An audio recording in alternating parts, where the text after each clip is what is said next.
was so proud of a man. I'm Tommy Salmons. This is Year Zero. Good morning. It is early Monday morning. Not too early, but early enough. I'm still drinking my coffee. I've been so busy at home on the weekends, it's hard for me to get to the intros for podcasts, so I put this one off until this morning, and I'm releasing this episode a little bit late. But what you are about to hear is an interview or a conversation I had with Mike Maharrey about the Federal Reserve. And I found it to be important to talk about this because of all the new libertarians that we're seeing, the young new listeners I'm getting to my podcast. I'm sure there are a lot of young new listeners to other podcasts as well. So I found it to be an important topic to talk about. So we had Mike on, and me and the mouse in my pocket had Mike on, and decided to have a conversation about the Federal Reserve to give these people a launching off point in their knowledge on the Fed. But before we get into that, as always, go to ryanbunting.com for all of your graphic design needs. Ryan Bunting is a great anarcho-capitalist, and he has designed the podcast logo for Free Man Beyond the Wall and for Year Zero, as well as my book cover and the cover for his own book, Project Manicore, which was very well written. So ryanbunting.com for all of your graphic design needs. And as always, thank you, Tom Burton, for the music. All right. I am here with Mr. Mike Maharrey. What's going on, Bubba? Man, it's good to be on the show. Thanks for having me. Oh, man, it's always a pleasure to have you on. We'll make this a yearly thing. There we go. An annual Mike Maharrey treat. Yes. And I've noticed a lot of young new libertarians here recently, and talking to my kids, and they're in their late teens, early 20s, and they're telling me that all their friends are libertarians, and then I've seen the numbers of listenership of the show go up, and I'm just thinking, I was thinking that, well, these guys, they weren't exposed to the Ron Paul treatment on the Federal Reserve, so we need to do Federal Reserve 101 so these people know what the Federal Reserve is. Yeah, you're right about that. And it's, I've been asked before if I could eliminate one institution from the government, just pick one, what would it be?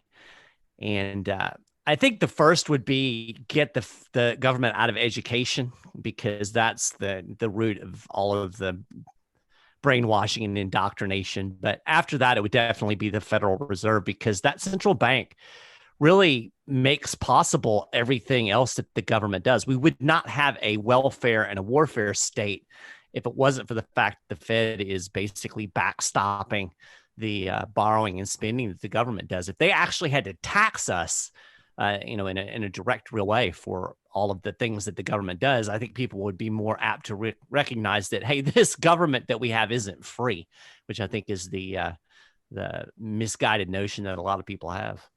Right. Well, let's start off with getting into what is the Federal Reserve. And I've had this conversation with progressives and conservatives alike, and they always come back to me, well, the Constitution gives the government the power to mint coin and to make money. So we need the Federal Reserve so the government has that power. So a lot of people believe that the Federal Reserve is a government entity, right, and I guess because of the word federal in its title. So give the listenership a background and a breakdown of what is the Federal Reserve and where it came from. Yeah, it's this weird thing, actually. It's not government, but it's not really private either. It's almost this quasi-private government institution. I mean, and it's basic. You boil it all down, it's a central bank. It is ultimately a private organization. It has its own board of directors. It is not part of the U.S. government.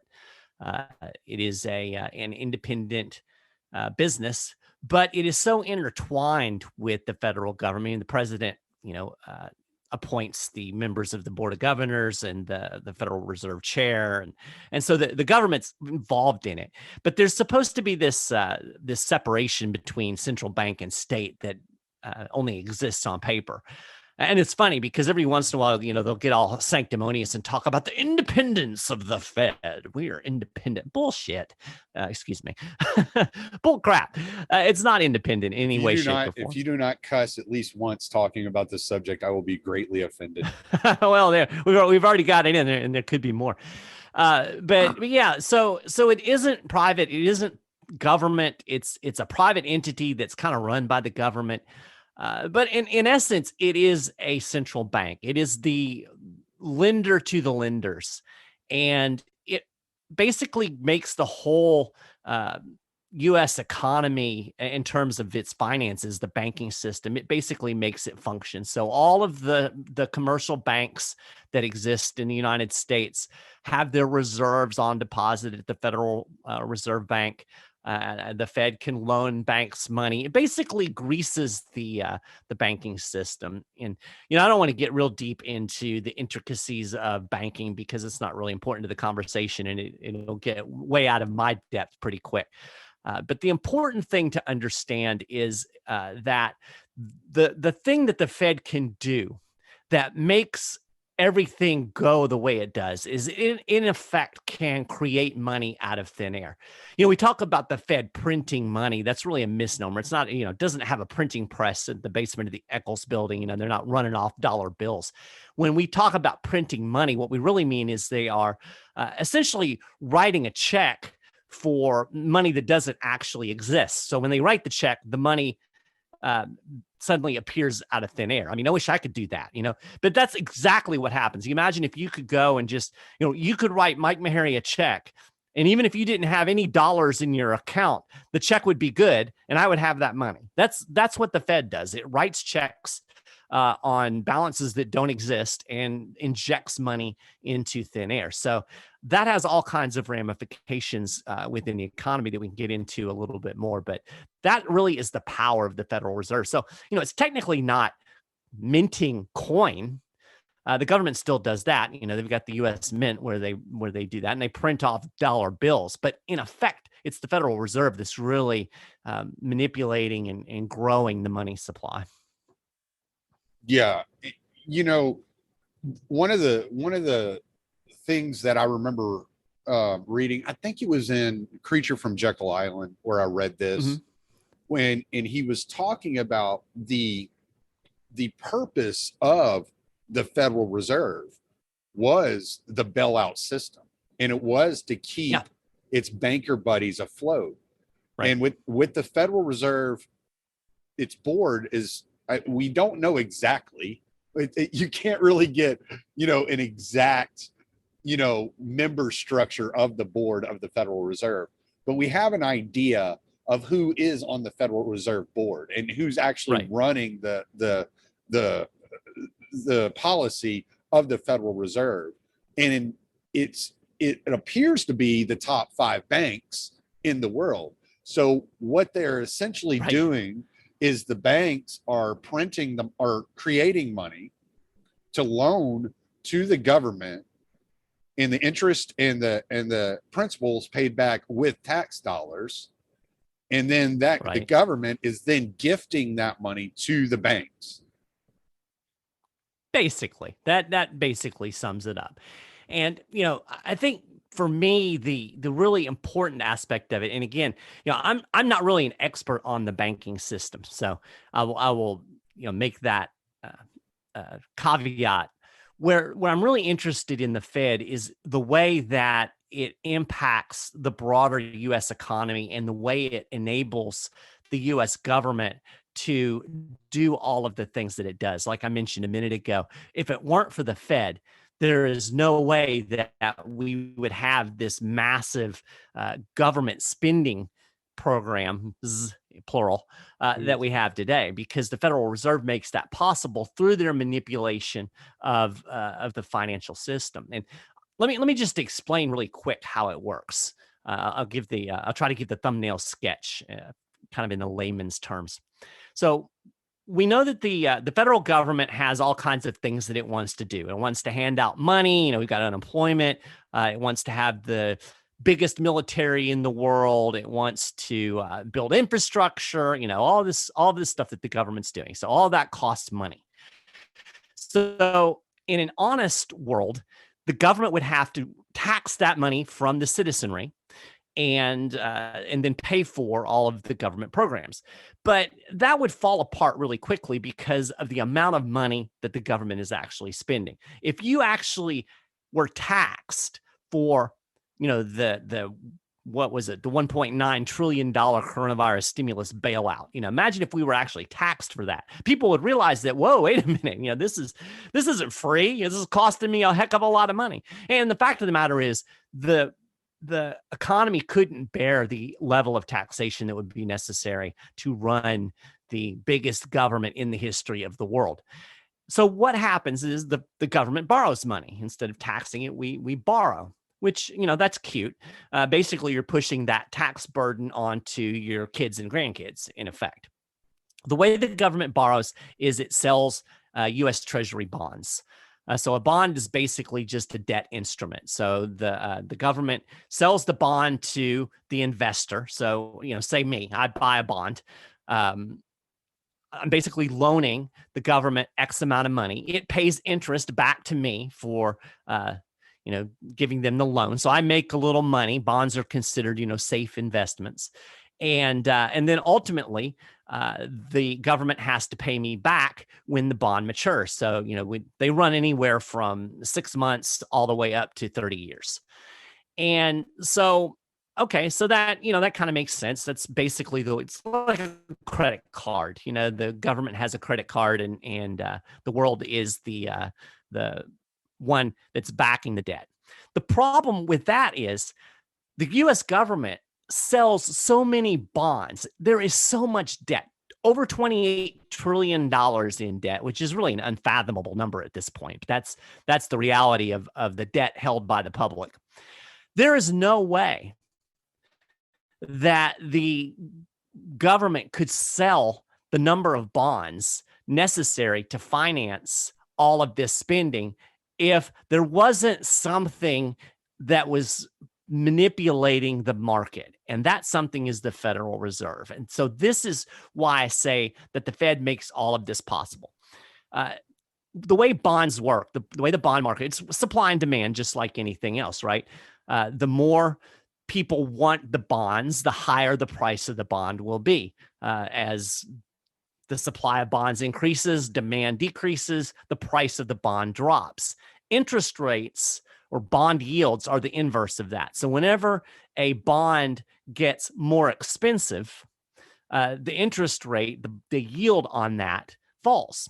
So in a normal market, if the federal government suddenly had to borrow $1.9 trillion to fund a stimulus plan, it would have to sell $1.9 trillion worth of bonds. It would flood the market with bonds. There's not enough buyers for those bonds. So the price of the bonds drop, and the interest rate that has to be paid by the government goes up, which means it's increasing the cost of government borrowing. Well, we can't have that. So the Fed steps in and it buys the bonds off the open market and basically creates artificial demand and boosts the price of bonds and keeps the interest rates low. That keeps the government's borrowing price low, and it allows the supply and demand dynamic to basically be thwarted. Right now, every single month, the Federal Reserve is buying $120 billion in bonds. Not all of those are treasury. Some of them are mortgage. So they're also got their big fat fingers in the mortgage market as well. But this is really what backstops it. So what happens is the Federal Reserve writes a check to ABC Bank.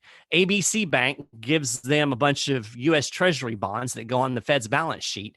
And then ABC Bank gets however much money that all of those bonds cost. And the trick in this is all of that money was created out of thin air. It's the Fed writing that check where there was no money before. So all of a sudden, the bank has all of this extra cash that gets lent out and brought into the financial system. So this is what is known as monetizing the debt. That's what the Fed is doing every single day. It is monetizing the U.S. debt. It is buying the Treasury bonds.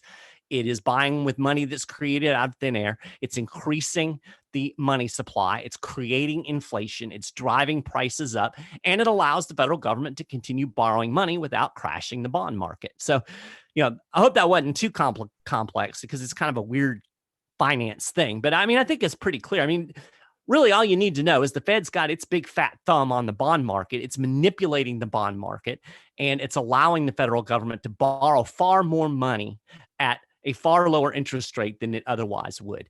And so it's manipulating the system. And when anybody starts talking about, capitalism, we got evil capitalism in America, I'm like, no, that's a bunch of bullhooey. There is no capitalism when the government literally controls the money. It controls the most fundamental thing in the financial system through the central bank and through all of this mechanization. And there's all kinds of bad economic outcomes that result from manipulating the bond market. It's messing with prices. It's messing with supply and demand. And the analogy is kind of like if you imagine living in a world where there were no road signs, like how the hell would you know where you were?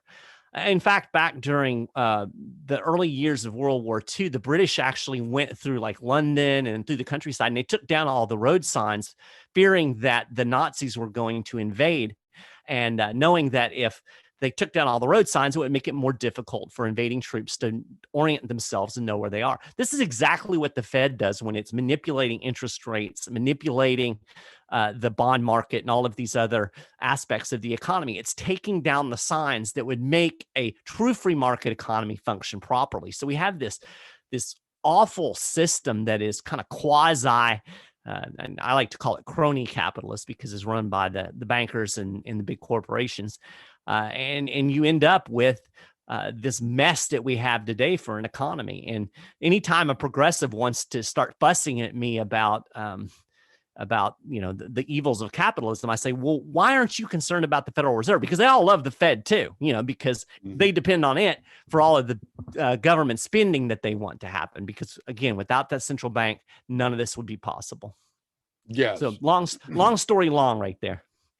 That's all right. That's a lot of good information for people to absorb and to look further into. When you're talking about the Federal Reserve making it possible for the federal government to pay for all these programs, I think Ron Paul was the first one I ever heard talk about this. And he was talking about without the Federal Reserve, perpetual war would not be possible.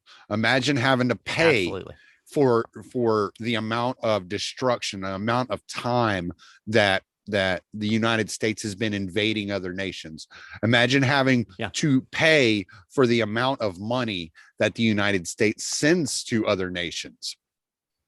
And when you start thinking about your least favorite policy that the federal government is involved in, no matter where you stand on the political aisle, it's the Federal Reserve that makes that possible. Right. Yes. And in understanding economics and the idea of trade-offs is extremely important in understanding what you're getting involved in. You are giving private banks the power to but to create money out of thin air, to loan to the federal government.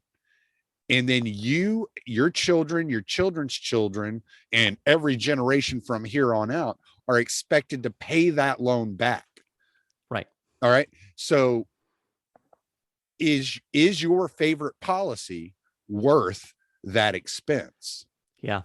And that's the beauty of the system. I say beauty, that's from the perspective of the government people. It's Right. beautiful for them because by doing this, they actually hide the tax.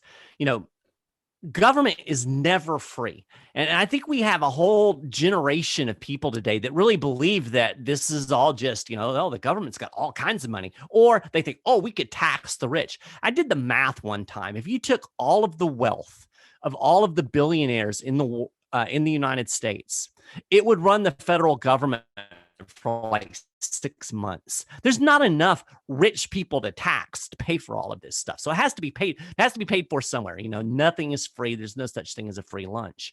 So instead of directly taxing it, which again would create a revolt, they use this. Basically, it's an inflation tax. And I guess that's another important concept that people need to wrap their head around, is the insidiousness of inflation.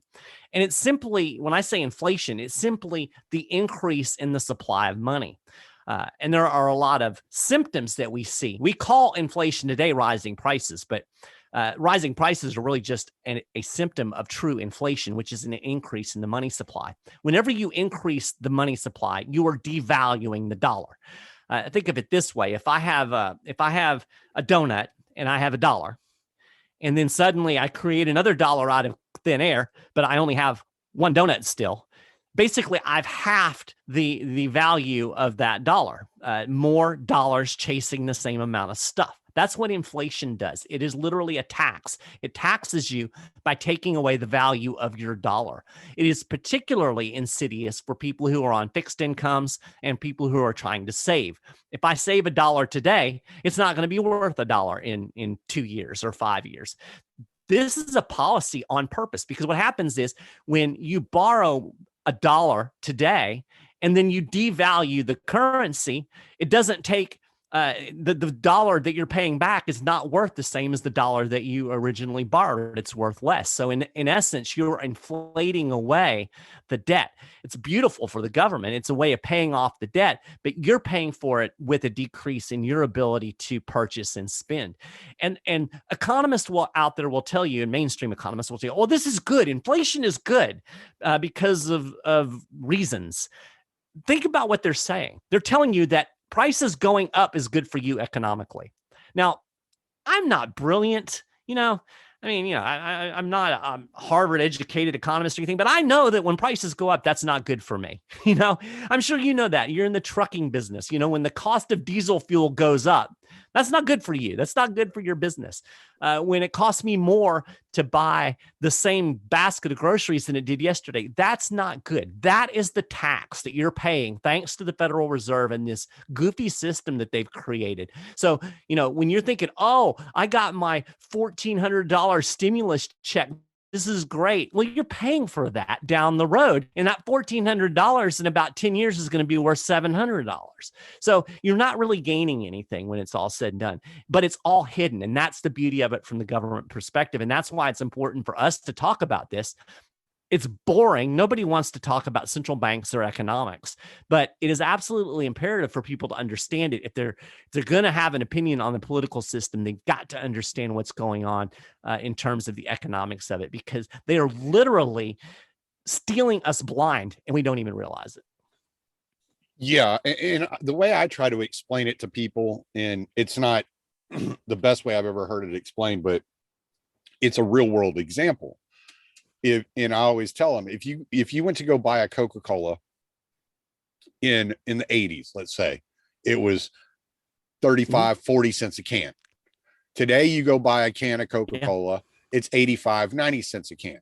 So is that Coca-Cola worth more, or is the dollar worth less? Exactly. And that's the way I look at it. That's a perfect example. The best way I've ever heard it described was if you had an ounce of gold in 1920, you could have bought a custom suit and a nice pair of dress shoes. If you had an ounce of gold today, you could buy a custom suit and a nice pair of dress shoes. But that ounce of gold in 1920 was $20, and it's over $1,700 today for that ounce of gold. So, exactly. The gold has not lost its value. The dollar has lost its value. Right. That's perfect. and that helps people to visualize what's actually going on. Now, the counter argument to that, people will say, well, Mike, wages go up too, so it's really not hurting you, because obviously we're when a suit was $20 an hour or $20 for a suit, people weren't making $10 or $15, $20 an hour. So yeah, it's true that wages also increase, but wages increase more slowly than prices. So it's chipping away at your buying power.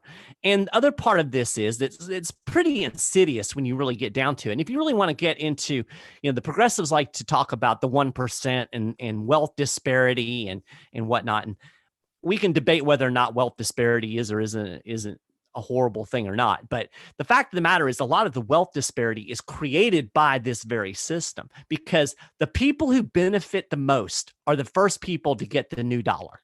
When that new dollar goes into circulations, prices haven't risen yet. Inflation hasn't taken its bite. So those first receivers of the money, they benefit from all of this. That's why you get these bankers and these politicians and these politically connected corporatists get richer and richer and richer. They are the beneficiaries of these dollars as they're entering into the system. By the time it trickles down to you and me, we're basically getting hosed, and our wages aren't rising nearly as fast as the prices are rising. So it's gradually and slowly tearing down our standard of living. And you can just look back, go back to the 1950s when it was very common for one person in the household to work.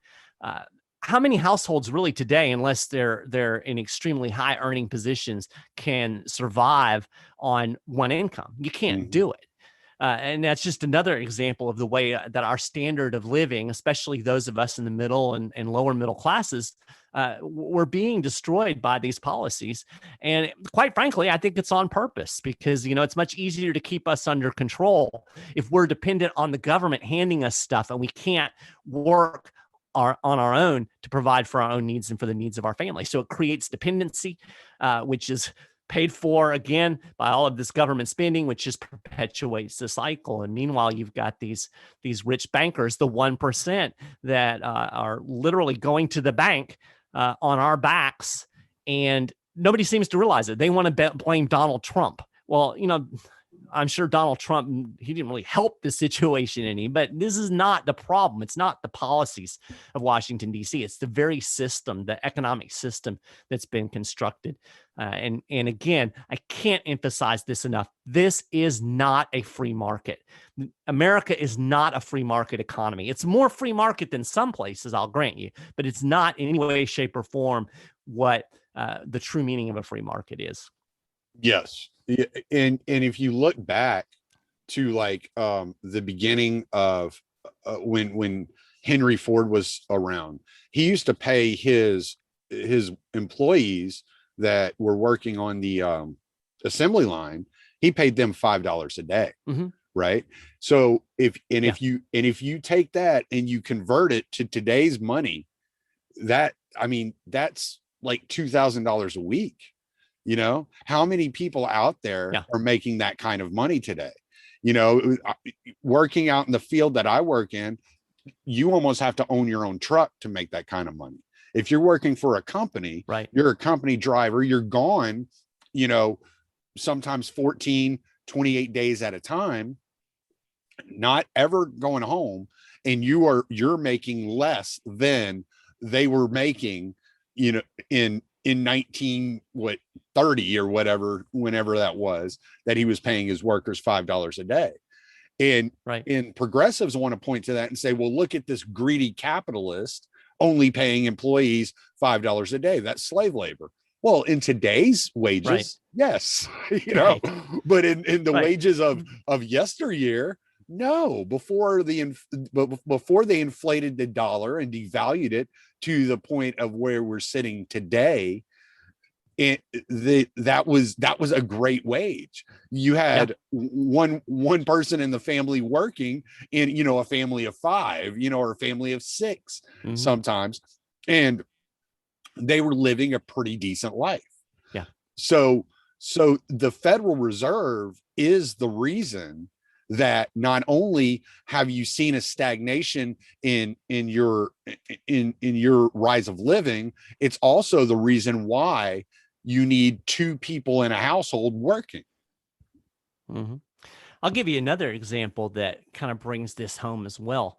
The minimum wage in 1963 was, I believe, $1.25. So it's basically 5 quarters, right? Now, at that time, all money was made out of not dollar bills, but all of the coin money was made out of actual silver. 1964 was the year they switched over and took silver out of the coins. So in 1963, you basically got 5 silver quarters for your minimum wage. Now, I'm not a proponent of minimum wages in any way, shape, or form, but this gives you an example of how much the dollar has devalued, or in this case, the quarter. So you've got these 5 quarters. If you take 5 of those quarters today, if you can find 5 quarters that were minted before 1963 or before 64, so 63 and earlier, the melt value of that silver today is worth over $15 an hour. I haven't looked at it recently. It's between $15 and $20 an hour. So those 5 quarters today, the value of that silver would buy you $15 to $20 of goods or services. So it's not that the minimum wage is messed up. It's the fact that our money is messed up. That really drives that point home. It's a money problem. They have devalued things so much that if we had 5 silver quarters, if somebody said to me, Mike, I'll give you 5 silver quarters for an hour's of work, I'd be like, heck yeah, sign me up. So the other small lesson in that is, when you get change, keep your eyes open for dimes and quarters that were minted before 1964, because they're worth significantly more than a quarter or a dime. But it just goes to show again how the money has been messed up over the years. And, it's not that we need to raise the minimum wage. It's that we need to fix the money. Mm-hmm. Yeah. But there is kind of the argument that, that the progressives, and I've heard some more intelligent progressives that kind of understand the devaluation of the money say, well, if you were to have adjusted for inflation and the devaluing of money, the minimum wage would be, near $20 an hour right now, if it would have been adjusted for over time. So that's quantifiable, and you can see that. Right. But the fact of the matter is that, who was it I was listening to? And I just had it on the tip of my tongue and now it went away. I hate it when that happens. Happens all the time. But man, I can't remember the point I was going to make. It was actually pretty brilliant too. And I can say that because it's not coming back to me. So nobody knows the difference. Right. Well, I'll say this, it's important to remember that this policy of inflation is intentional. This is by design, which is kind of crazy. Now, if you think about how an actual economy works, typically prices drop as productivity increases. As you get better at making something, the price of that drops. And we see this all the time. Look at a cell phone. I remember back when cell phones first came out, it was like in the 80s. And one of the guys I worked for actually had one of the early cell phones, and it was like this big suitcase thing. It had a cord attached to a box. It was Miami crazy. Vice. Yeah, exactly. And today we get these phones that we hold in our hands that are way less expensive than that giant box that my former boss used to carry around, and it does far more. We have the computing power in our hands that is greater than the computing power that they used to go to the freaking moon. So we've seen the technology advance and the price come down. And when you keep the government out of things, prices drop. TVs, computers, shoes, all of these things, as we get better at producing, prices drop. So that's the natural flow of an economy. And again, for us as a consumer, that's good. We want prices to drop. And we've got people like Paul Krugman running around saying, oh, no, dropping prices is bad. We must keep prices up. Why? Because it benefits them. That's exactly why. So, it really frustrates me because it is this total manipulation of the system to the benefit of a few. And I guess what really frustrates me is that my friends on the left, they should be equally upset about this, but they're not. They like the system.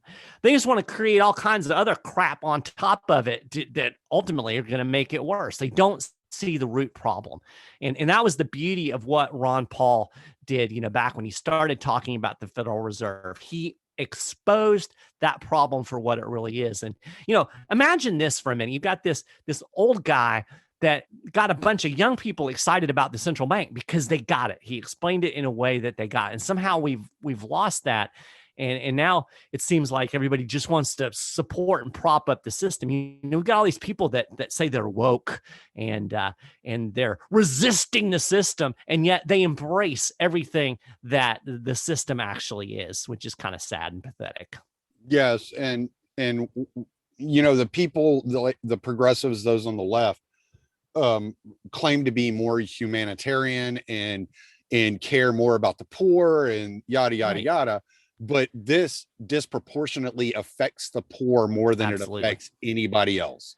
This props up the rich and creates the poor. This is the result of the Federal Reserve System, and the inflating of the money supply is what you see as the wage gap that they're Right. always complaining about. That's exactly right.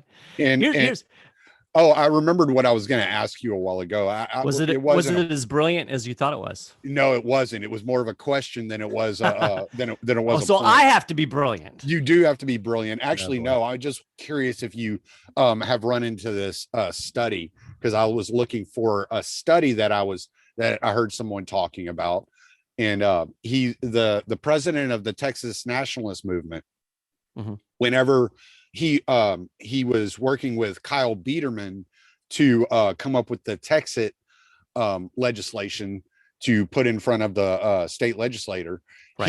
He was talking about the average income in the United States today is around like $33,000 for a family, Mm-hmm. for a couple, I think it was, or maybe it's per person. I can't remember exactly, but he said that he found this Cato study that suggested, minus the Federal Reserve, the inflationary standard, and the regulations that the federal government puts on the money supply, that the average income would be around $350,000. Holy moly. In the United States. Now, I've never seen that study. I looked for it. I could not find it. Have you ever seen that? I haven't seen it either. That seems like a lot, but I wouldn't be shocked, because you can just look at, when you start talking about regulatory burden that you're tossing on top of the taxation and the inflation tax and all of that. I don't know. We know it's a significant number, right? I mean, let's just say that for a fact, and I'll try to look for that and see if I can. Well, I mean, we know that since abandoning the gold standard, at least, that the United States dollar has lost 96% of its value. So Right. a dollar today is basically worth 4 cents in 1970. Right. And so you could convert that, and but I don't think that would quite come out to $350,000 a year. But I mean, he was talking about not only the inflationary standards, like that part of it. He was also talking about the regulatory standards that you have to follow. And he was talking about the average income of a Texan. So you're talking about a huge oil industry, Right. But I don't know if he configured in the fact that the United States government props up the price of oil as well. Right. Well, yeah. So I mean, I remember what was it last year or the year? I think it was the year before last, when oil had dropped down to like around $30 a barrel, and they were laying people off in the oil field, and a buddy of mine was so mad about it, and I was like, yeah, but what you're seeing is the system actually healing itself. This is where it should be. This would be the natural price would probably be lower than $30 a barrel, as much as they've fixed that price and manipulate it the same way they manipulate the interest rates with the Federal Reserve. So I don't know if that's necessarily, but maybe the living standards would be it would definitely be 150,000 a year living standard. I mean, we can at least go that far. I don't know about the 350,000, but that's what he was saying. So I was like, wow, that is insane.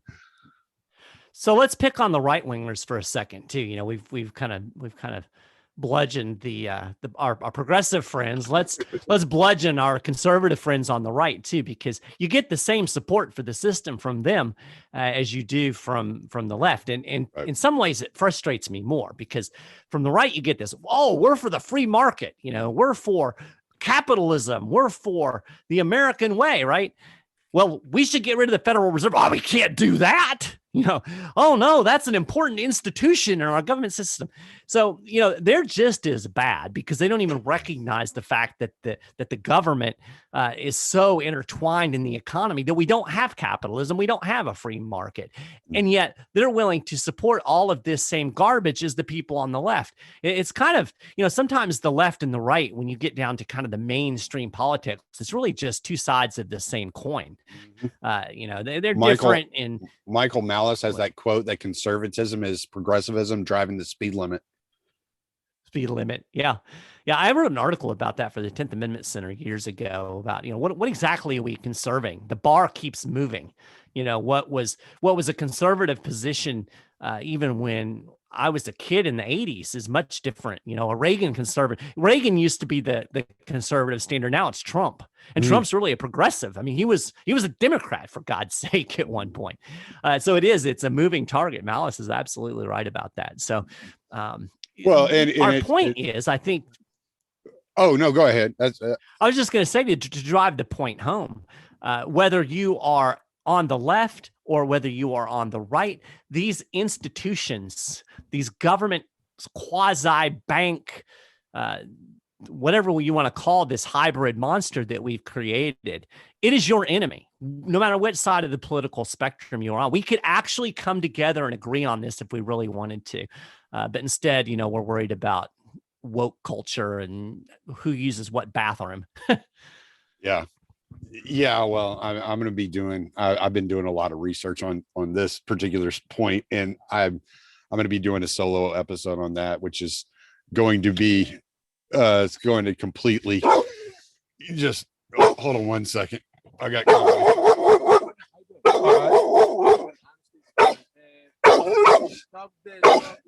yeah, everything's, yes. Sorry about that. I guess they're about to unload me. So that should stay in the show. It probably will. Boogie always has to make an appearance. It wouldn't be year zero if it wasn't for my mascot appearing every once in a while. He's protecting the truck. Oh man, no, he's trying to make new friends. Is what he's trying to do. Okay, not protecting the truck. He looks like he's protecting the truck because he's a big old monster, but he's just trying to make friends. That's all he wants. He just wants somebody to play with him. Sit, wach. It's what we all want, right? Sit. Thank you. Good boy. All right. So, I don't even. Oh yes. Okay. So here's where I come out on the conservative side is, they gave Obama such a hard time about Syria. You drew a red line in the sand, and when they crossed that line, you did nothing about it. You're just showing how weak you are, how vulnerable you are. You're making the United States a weak and vulnerable country, yada, yada, yada. But every time they every time they draw a line in the sand and the progressive step over that line, they're like, okay, well, here's the new line. Okay, well, here's the new line. And I'm just waiting. I'm like, when are y'all going to grow some balls and be like, no, and push back? Nowhere do we see this more clearly than with gun control. Yes. Well, yeah, we're not going to have any gun control. Oh, well, you want to do a registry? Well, yeah, that's okay, but nothing more. Oh, a bump stock ban? Okay, yeah, that's not too bad, but nothing more.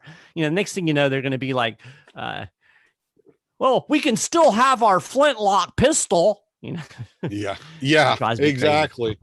You know, every time I see somebody on Twitter, you know, talking about, well, you know, if you want your Second Amendment, you can have the same firearms that the founders had, and I'll say, good. When do I get my warship?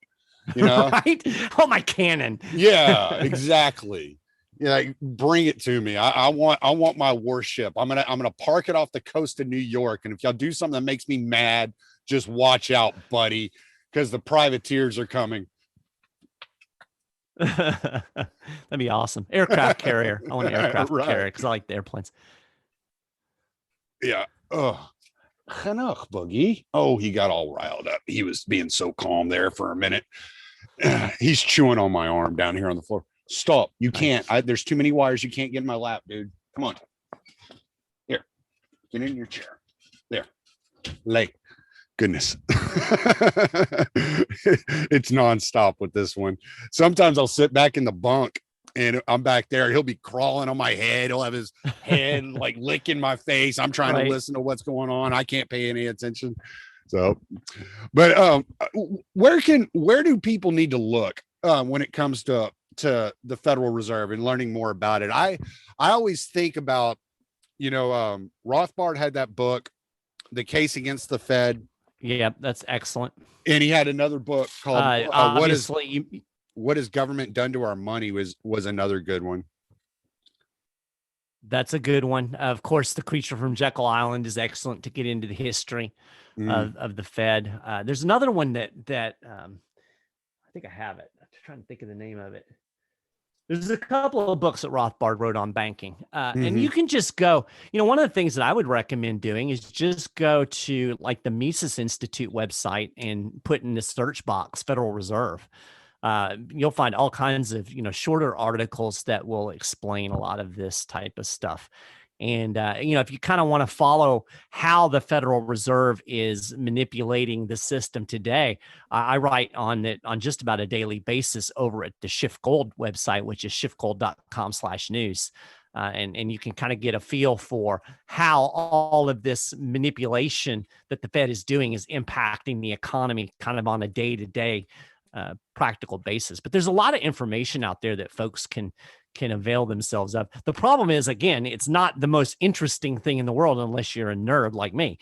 But it's worth taking the time, you know, taking a day or two and studying it just to at least understand what's going on. Because I think when you do understand, when you do see the impact that this is having, it's going to make you angry. And we need more people that are angry about this. I wish people got as upset about these kinds of things as they do, you know, like when Donald Trump said something mean on Twitter or whatever.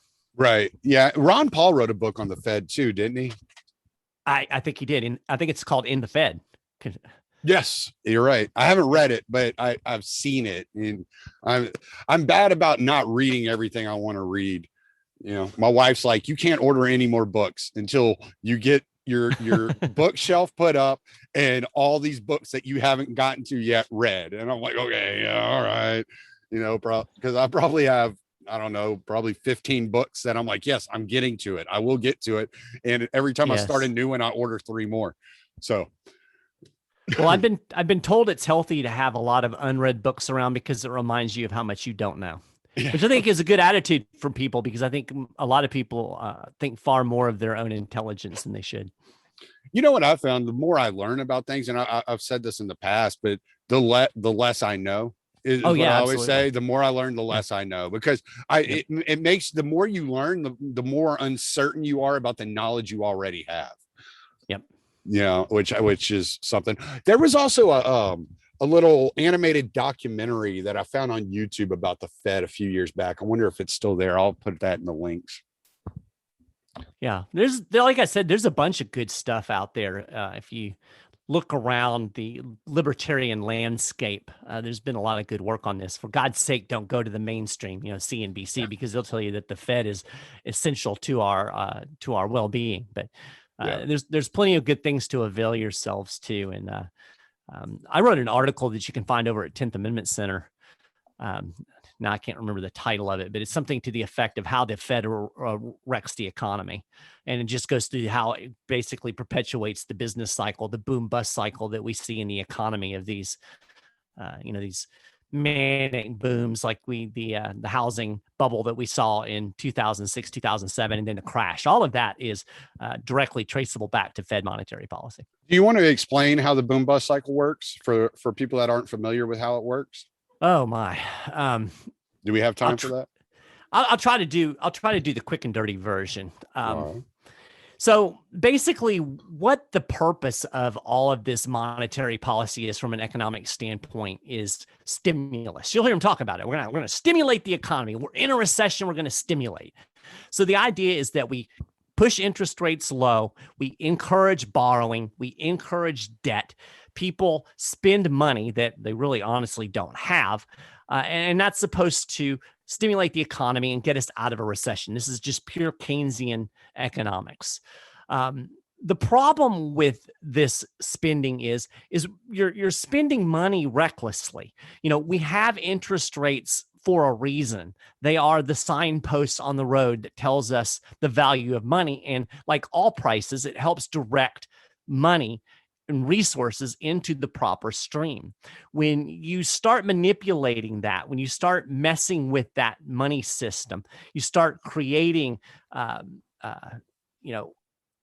guess, what's the word I'm looking for? Almost a mania of spending and borrowing.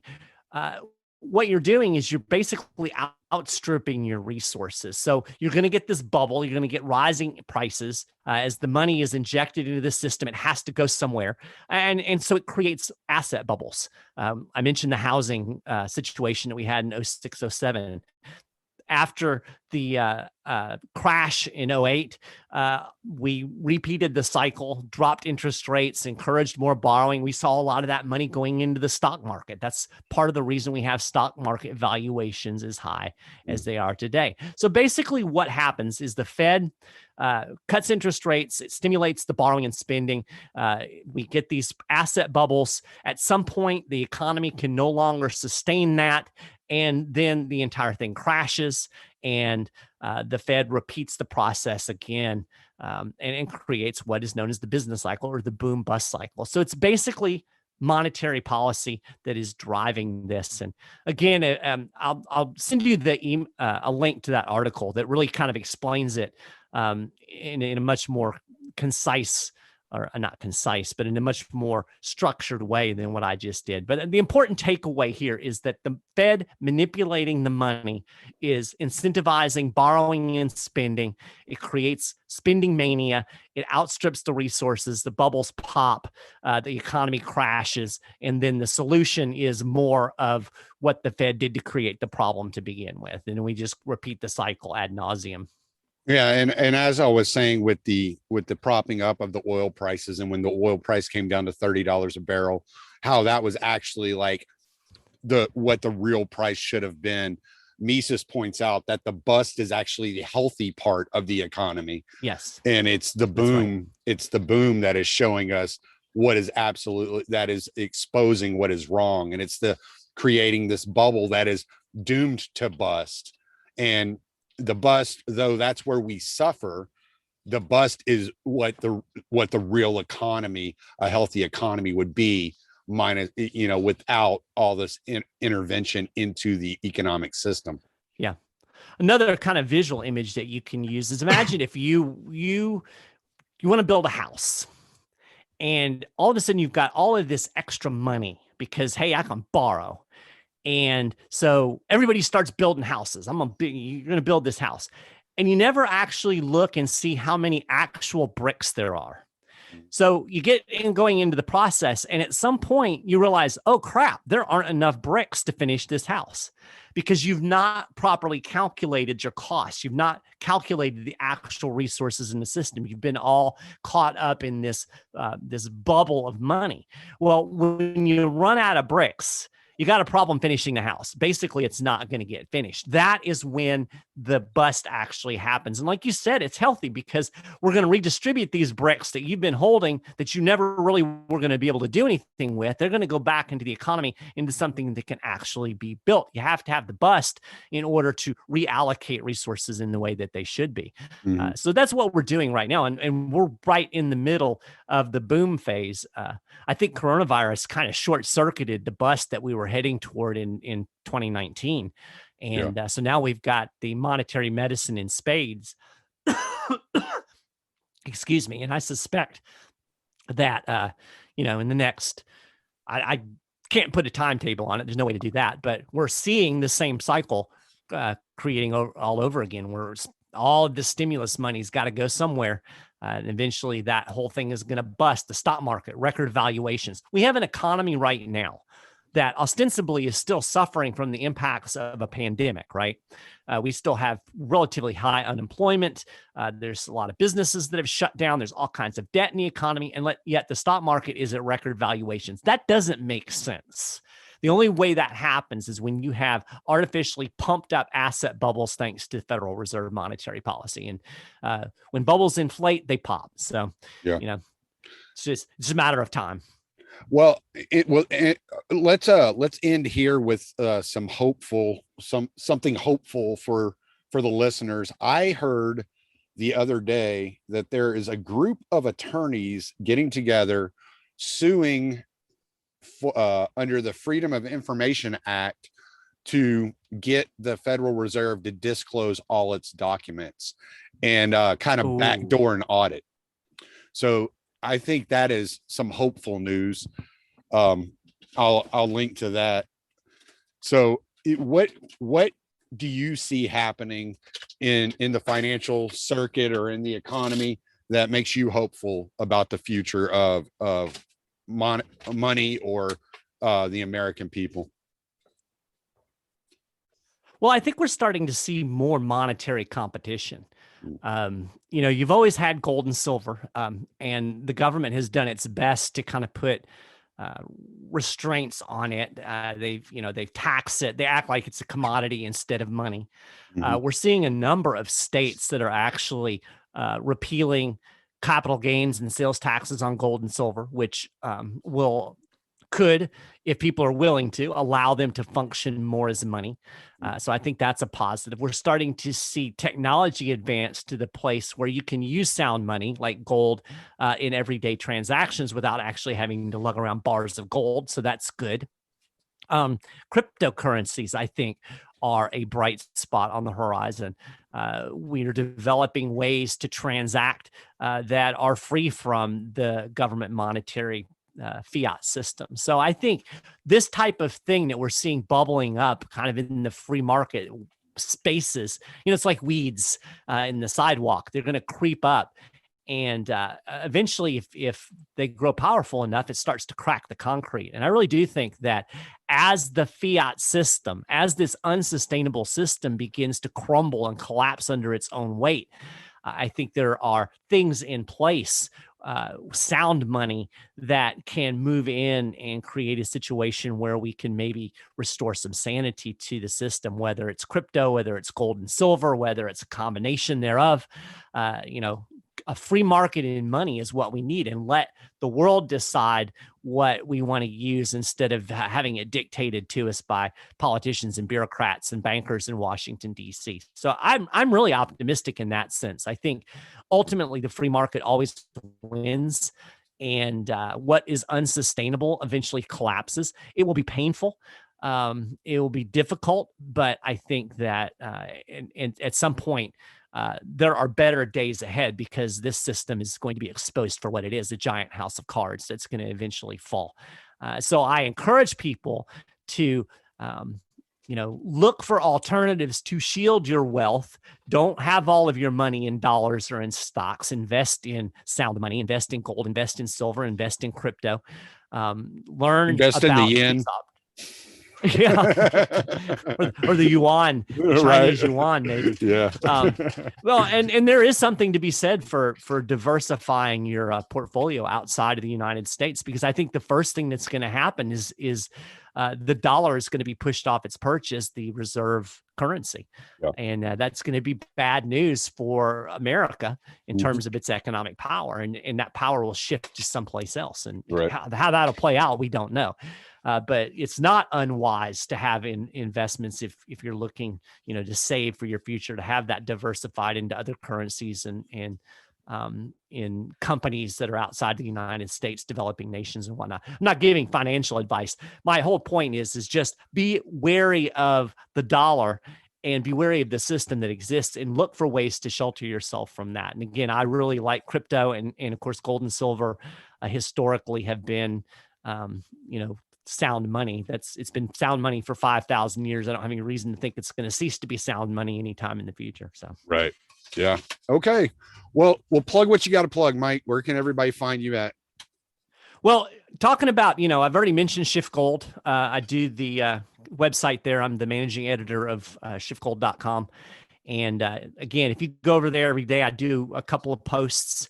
And you'll find a lot of Peter's content. Peter Schiff is excellent on kind of the practical aspects of monetary policy.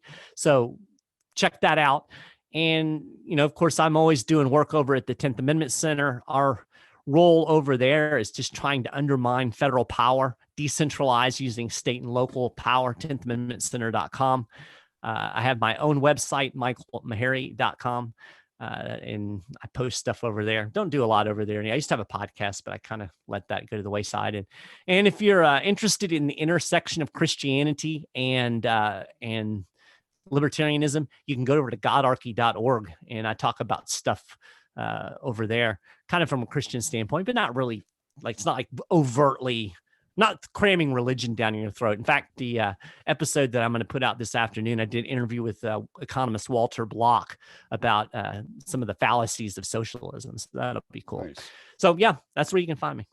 All right, Mike. Well, I'm going to stop the recording now, and we're going to get all that put in the show notes for you.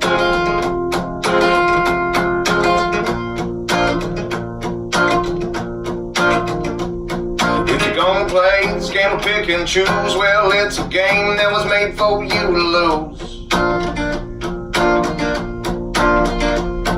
It doesn't really matter how many times, it's the same old worn out stories, same old lines. They're all pointing dirty fingers in hypocrisy, bragging on their feats of mediocrity again. Never really making any kind of change, but they keep on getting re-elected, and I find that strange. And that's why I say fuck them, don't feed them, cause we don't even need them. I never celebrate the tyrants that are taking our freedoms. Yeah, I said fuck them, don't feed them, cause we don't even need them. I never celebrate the tyrants that are taking our freedoms. What's it gonna take for you to see that we're living in a rigged democracy? People stand in line for the things that they've been choosing, paying no attention to the rights they keep on losing.